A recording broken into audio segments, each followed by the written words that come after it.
अच्छा महाराज जी, ये तो हो गया जो अभी बात हुआ कि रामायण क्या है। अभी हम जानना चाहते हैं कि रामायण में क्या है, तो व्यूअर अभी तक न जानते हो या जो अनसुना हो। देखिए, मैं पहले भी आपको ये अवगत करा दिया कि भाई कि रामायण में क्या नहीं है। हमारे आपके जीवन का ऐसा कोई प्रश्न नहीं है जो हमें आपको ये रामायण न दे। जी।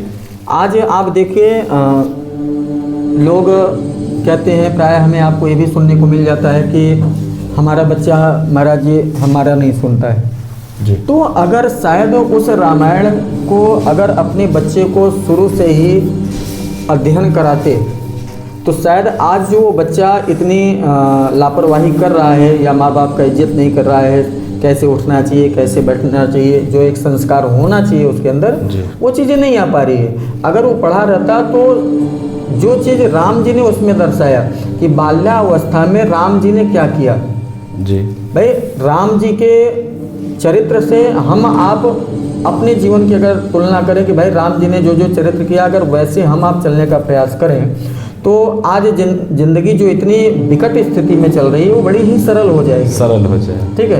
आज जो कह रहे हैं कि भाई हमारी बातें नहीं सुन रहा है हमारा बच्चा, तो अगर शायद आपने रामायण पढ़ाई होती तो रामायण में बालकांड में चौपाई आती है, तुलसी बाबा लिखते हैं कि राम जी जब बाल्यावस्था में थे तो उस समय वो लीला क्या कर रहे हैं, तो तुलसी बाबा ने वहाँ पे बड़ा सुंदर ढंग से इंगित किया है चौपाई को कि रात काल उठ के रघुनाथा, मातु पिता गुरु नावहि माथा। नावहि माथा। ठीक है।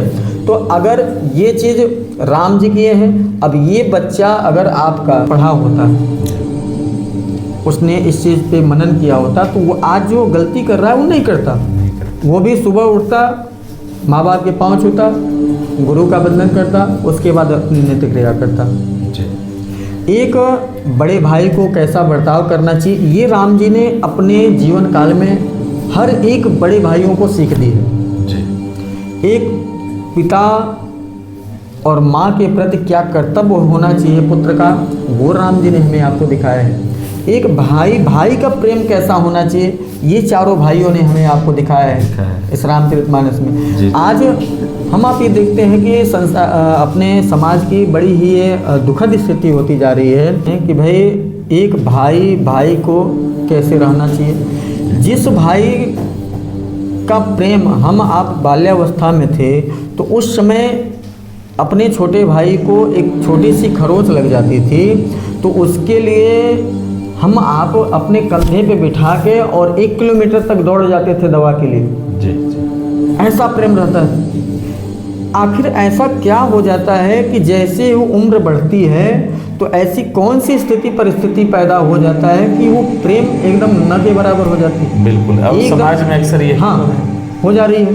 भाई, अगर इस रामायण को हम आप अपने जीवन में जोड़ के रखेंगे, मनन करते हुए चलेंगे, तो जो आगे आने वाले समय में हमारे आपके साथ में ये स्थिति उत्पन्न हो रही है वो चीज़ नहीं उत्पन्न हो पाएगी। आप ये देखिए कि ये स्थिति तभी उत्पन्न होती है जब कोई महंथरारूपी लोग हमारे आपके दोनों जन के परिवार के अंदर जैसे ही प्रविष्ट होती है वैसे ये दुर्घटना आना चालू हो जाता है।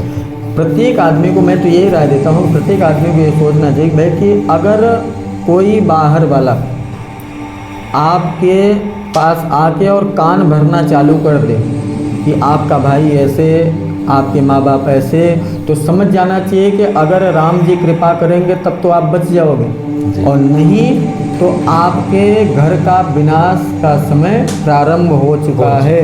अब इससे बचना है तो सतर्क हो जाओ, नहीं तो वो प्रारंभ करवा ही देंगे। भाई, हमें एक बात बताइए पांडे जी, जिस भाई से, जिस माँ बाप से, जिस परिवार से इतना प्रेम करते हैं, भाई एक सपोज मान लीजिए कि आप अपने भैया से बहुत प्रेम करते हैं, कुछ ऐसी बातें आई सामने जो आपको लगा, तो भाई अगर कोई दूसरा आदमी आपके भाई के प्रति कुछ भी कह रहा है, यहाँ आपके भैया ने ये चीज़ कहा या आपके माँ बाप ने ये चीज़ कहा आपके लिए, आप तो ऐसे हैं वैसे हैं, नाना प्रकार की बातें आती हैं, तो अगर उसमें भाई उस बात, सामने वाले के बात पर चलने के बजाय, अमल करने के बजाय, अगर आप अपने भाई से या अपने माँ बाप से 2 मिनट के लिए बात कर लीजिए उस टॉपिक पर कि मैंने ऐसा सुना, क्या ये सत्य है या असत्य है, तो आपके भाई हैं, आपके माँ बाप हैं, आपसे गलत तो कहेंगे नहीं जी।